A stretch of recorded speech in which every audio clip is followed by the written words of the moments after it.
Hi everyone, today we're going to explore the free plan offered by Brevo and how it can help you get started with email marketing.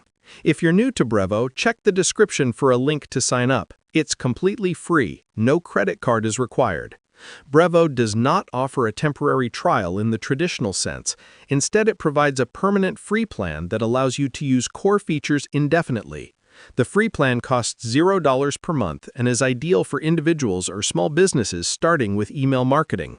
Key benefits include sending up to 300 emails per day, which is approximately 9,000 per month, storing and managing unlimited contacts, access to essential marketing tools such as a drag-and-drop email editor, customizable templates, and contact segmentation, using the built-in sales CRM to track deals and manage customer relationships, creating basic marketing automation workflows for up to 2,000 contacts, sending SMS and WhatsApp campaigns. Credits for these channels must be purchased separately, adding a live chat widget to your website, and accessing core API capabilities and a reliable SMTP service for transactional emails like order confirmations and password resets.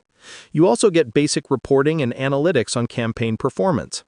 Limitations include the daily sending limit of 300 emails, which cannot be bypassed, Brevo branding on all emails, limited automation for up to 2,000 contacts, fewer advanced features such as A/B testing, landing page builders, and advanced analytics, and basic support primarily via email. The free plan is designed to let you explore the platform's capabilities without financial commitment, making it an excellent starting point before upgrading to a paid plan as your business needs grow. Thanks for watching.